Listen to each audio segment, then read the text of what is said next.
अऊज़ु बिल्लाहि मिनश शैतानिर रजीम। बिस्मिल्लाहिर रहमानिर रहीम। काफ हा या ऐन साद। वर्णन है उस दयालुता का जो तेरे रब ने अपने बंदे जकरिया पर दर्शाई थी, जबकि उसने अपने रब को चुपके चुपके पुकारा। उसने निवेदन किया, ऐ पालनहार, मेरी हड्डियां तक घुल गई हैं और सिर बुढ़ापे से भड़क उठा है। ऐ पालनहार, मैं कभी तुझसे दुआ मांगकर असफल नहीं रहा। मुझे अपने पीछे अपने भाई बंधुओं की बुराइयों का डर है और मेरी बीवी बांझ है। तू मुझे अपने विशेष अनुग्रह से एक उत्तराधिकारी प्रदान कर दे, मेरा उत्तराधिकारी भी हो और याकूब के कुल का भी उत्तराधिकारी हो। और ऐ पालनहार, उसको एक प्रिय इंसान बना। जवाब दिया गया, ऐ जकरिया, हम तुझे एक लड़के की खुशखबरी देते हैं जिसका नाम यहया होगा। हमने इस नाम का कोई आदमी इससे पहले पैदा नहीं किया। निवेदन किया, पालनहार, भला मेरे यहां कैसे बेटा होगा जबकि मेरी बीवी बांझ है और मैं बूढ़ा होकर सूख चुका हूं। जवाब मिला, ऐसा ही होगा। तेरा रब कहता है कि ये तो मेरे लिए एक तनिक सी बात है। आखिर इससे पहले मैं तुझे पैदा कर चुका हूं जबकि तू कोई चीज न था। जकरिया ने कहा, पालनहार, मेरे लिए कोई निशानी निश्चित कर दे। कहा, तेरे लिए निशानी ये है कि तू लगातार 3 दिन लोगों से बात न कर सके। अतः वो मेहराब से निकलकर अपनी कौम के लोगों के सामने आया और उसने इशारे से उनको आदेश दिया कि सुबह और शाम तस्बीह करो। ऐ यहया, किताब को मजबूत थाम ले। हमने उसे बचपन ही में निर्णय शक्ति प्रदान की, अपनी ओर से उसको विनम्रता और पवित्रता प्रदान की। वो बड़ा परहेजगार और अपने माँ बाप का हक पहचानने वाला था।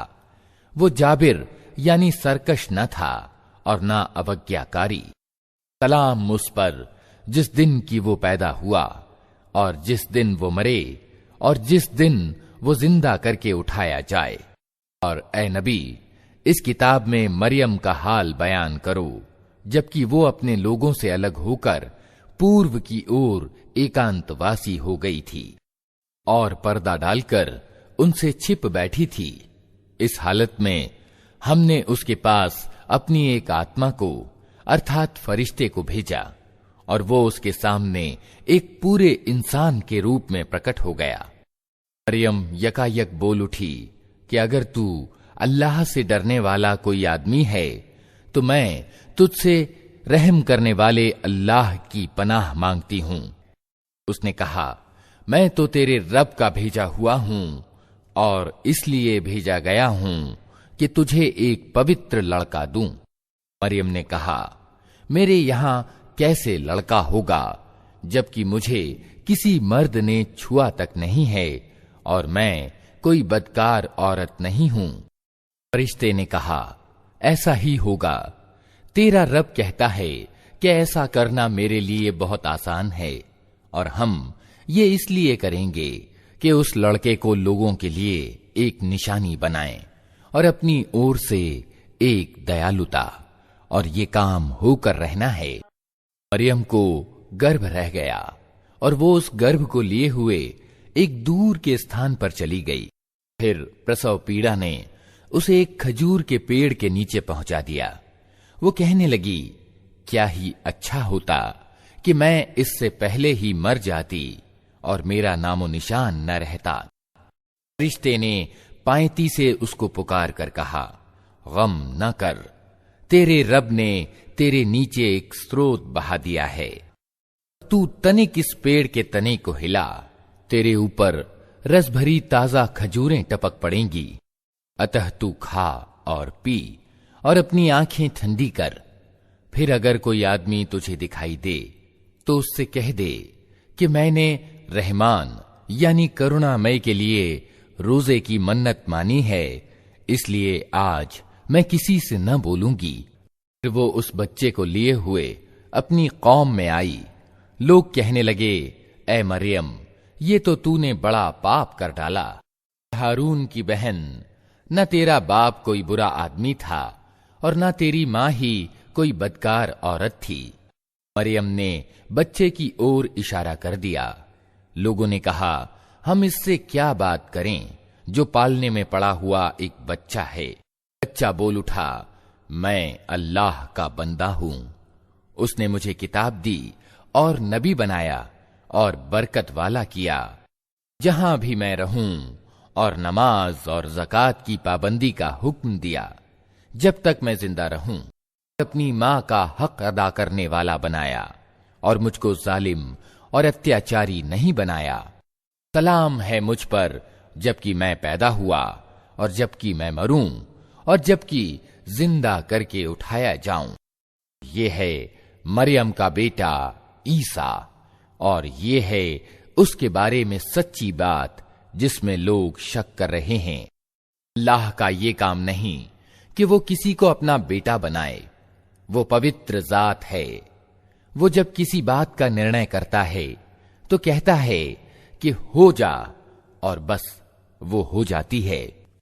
और ईसा ने कहा था कि अल्लाह मेरा रब भी है और तुम्हारा रब भी, अतः तुम उसी की बंदगी करो, यही सीधा मार्ग है। अगर फिर विभिन्न गिरोह परस्पर विभेद करने लगे, अतः जिन लोगों ने इनकार किया उनके लिए वो समय बड़ी तबाही का होगा, जबकि वे एक बड़ा दिन देखेंगे।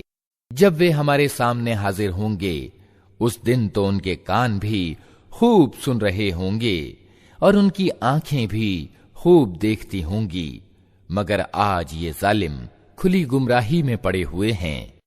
ए नबी, इस हालत में जबकि ये लोग बेसुध हैं और ईमान नहीं ला रहे हैं, उन्हें उस दिन से डरा दो जबकि फैसला कर दिया जाएगा और पछतावे के सिवा कोई उपाय न होगा।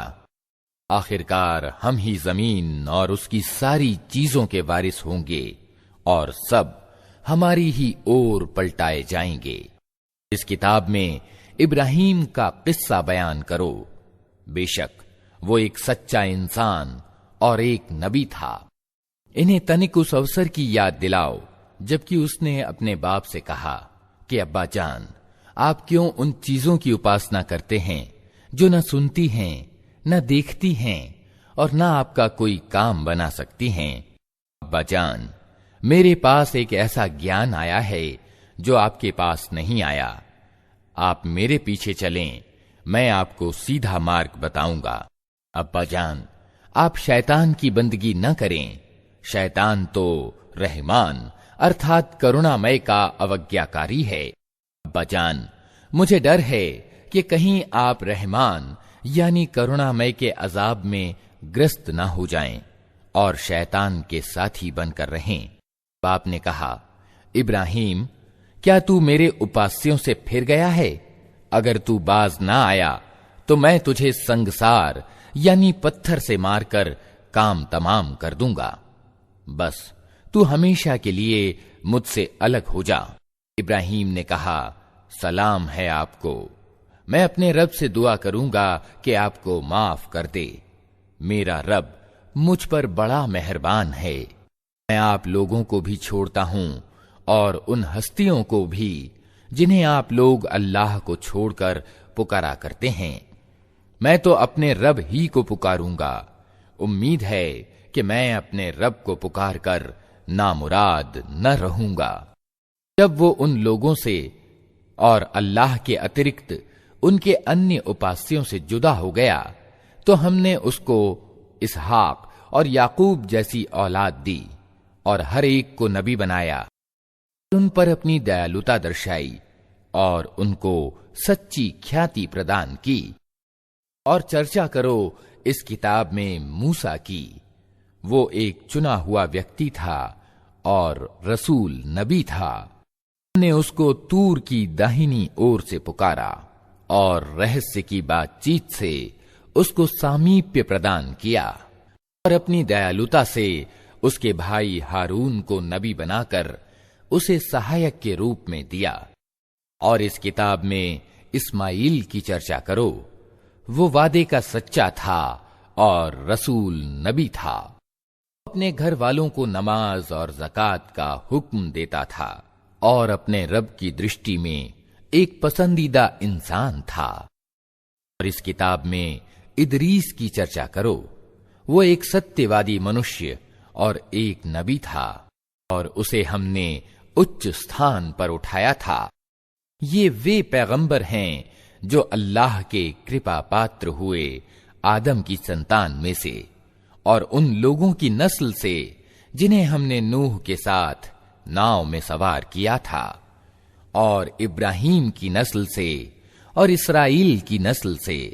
और ये उन लोगों में से थे जिनको हमने मार्ग दिखाया और चुन लिया। उनका हाल ये था कि जब रहमान यानी करुणामय की आयतें उनको सुनाई जाती तो रोते हुए सजदे में गिर जाते थे। फिर उनके बाद वे बुरे लोग उनके उत्तराधिकारी हुए जिन्होंने नमाज को गवाया और मन की इच्छाओं के पीछे चले। अतः करीब है कि गुमराही के परिणाम का उन्हें सामना करना पड़े।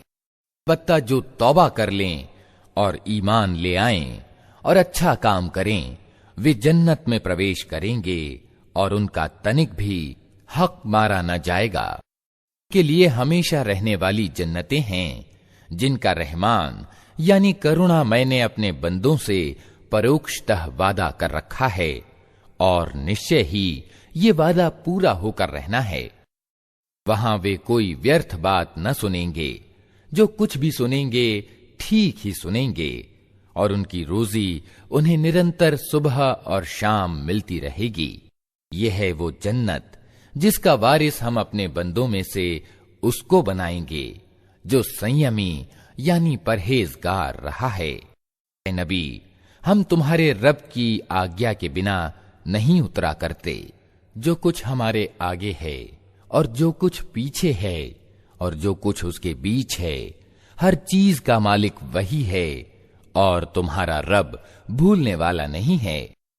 वो रब है आसमानों का और जमीन का और उन सारी चीजों का जो आसमानों और जमीन के बीच में हैं। अतः तुम उसकी बंदगी करो और उसी की बंदगी पर जमे रहो। क्या है कोई हस्ती तुम्हारे ज्ञान में उसके समकक्ष? इंसान कहता है, क्या वास्तव में जब मैं मर चुकूंगा तो फिर जिंदा करके निकाल लाया जाऊंगा? इंसान को याद नहीं आता कि हम पहले उसको पैदा कर चुके हैं जबकि वो कुछ भी न था। तेरे रब की कसम, हम जरूर इन सबको और इनके साथ शैतानों को भी घेर लाएंगे, फिर जहन्नम के चारों ओर लाकर इन्हें घुटनों के बल गिरा देंगे।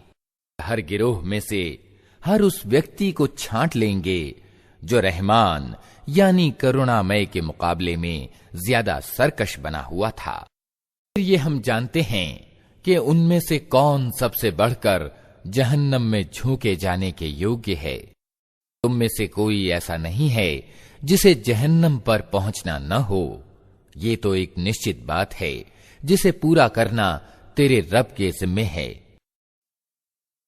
फिर हम उन लोगों को बचा लेंगे जो संसार में डर रखने वाले थे और जालिमों को उसी में गिरा हुआ छोड़ देंगे। इन लोगों को जब हमारी खुली खुली आयतें सुनाई जाती हैं तो इनकार करने वाले ईमान लाने वालों से कहते हैं, बताओ हम दोनों गिरोहों में से कौन अच्छी हालत में है और किसकी मजलिसें ज्यादा शानदार हैं। हालांकि इनसे पहले हम कितनी ही ऐसी कौमों को तबाह कर चुके हैं जो इनसे ज्यादा सरो सामान रखती थीं और जाहिरी शान शौकत में इनसे बढ़ी हुई थीं। इनसे कहो, जो व्यक्ति गुमराही में ग्रस्त होता है उसे रहमान ढील दिया करता है, यहां तक कि जब ऐसे लोग वो चीज देख लेते हैं जिसका उनसे वादा किया गया है, चाहे वो अल्लाह का अजाब हो या क़यामत की घड़ी, तब उन्हें मालूम हो जाता है कि किसका हाल खराब है और किसका जत्था कमजोर। के विपरीत जो लोग सीधा मार्ग अपनाते हैं, अल्लाह उनको सीधा मार्ग चलने के सिलसिले में उन्नति प्रदान करता है और बाकी रह जाने वाली नेकियां ही तेरे रब के निकट कर्म फल और परिणाम की दृष्टि से उत्तम हैं। तूने देखा उस व्यक्ति को जो हमारी आयतों को मानने से इनकार करता है और कहता है कि मुझे तो धन और संतान दी ही जाती रहेगी। या उसे गैब का पता चल गया है या उसने रहमान यानी करुणामय से कोई प्रतिज्ञा करा ली है। हरगिज नहीं, जो कुछ ये बकता है उसे हम लिख लेंगे और इसके लिए सजा में और ज्यादा इजाफा करेंगे। जिस सरो सामान और सेना की ये बात कर रहा है वो सब हमारे पास रह जाएगी और ये अकेला हमारे सामने हाजिर होगा। इन लोगों ने अल्लाह को छोड़कर अपने कुछ उपास्य यानी पूज्य प्रभु बना रखे हैं कि वे इनके पृष्ठपोषक होंगे। कोई पृष्ठपोषक न होगा, वे सब इनकी उपासना का इनकार करेंगे और उल्टे इनके विरोधी बन जाएंगे। क्या तुम देखते नहीं कि हमने सत्य का इनकार करने वालों पर शैतानों को छोड़ रखा है, जो उन्हें खूब खूब सत्य के विरोध पर उकसा रहे हैं। अच्छा, तो अब इन पर अजाब उतारने के लिए विकल न हो, हम इनके दिन गिन रहे हैं। वो दिन आने वाला है जब डर रखने वाले लोगों को हम मेहमानों की तरह रहमान यानी करुणामय की सेवा में पेश करेंगे और अपराधियों को प्यासे जानवरों की तरह जहन्नम की ओर हाँक ले जाएंगे। उस समय लोग कोई सिफारिश न ला सकेंगे सिवाय उसके जिसने रहमान यानी करुणामय के यहां से परवाना हासिल कर लिया हो। वे कहते हैं कि रहमान यानी करुणामय ने किसी को बेटा बनाया है। बड़ी ही अनर्गल बात है जो तुम लोग घड़ लाए हो। करीब है कि आसमान फट पड़े, जमीन फट जाए और पहाड़ गिर जाएं, इस बात पर कि लोगों ने रहमान यानी करुणामय के लिए संतान होने का दावा किया। रहमान यानी करुणामय की प्रतिष्ठा के प्रतिकूल है कि वो किसी को अपना बेटा बनाए। जमीन और आसमानों में जो भी हैं, सब उसकी सेवा में बंदों की हैसियत से पेश होने वाले हैं। सबको वो अपने घेरे में लिए हुए है और उसने उनको गिन रखा है। सब क़यामत के दिन अकेले अकेले उसके सामने हाजिर होंगे। यकीनन जो लोग ईमान ले आए हैं और अच्छे काम कर रहे हैं, जल्द ही रहमान यानी करुणामय उनके लिए दिलों में मोहब्बत पैदा कर देगा। अतः ए नबी, इस वाणी को हमने सरल करके तुम्हारी भाषा में इसीलिए उतारा है कि तुम परहेजगारों को खुशखबरी दे दो और हठधर्म लोगों को डरा दो।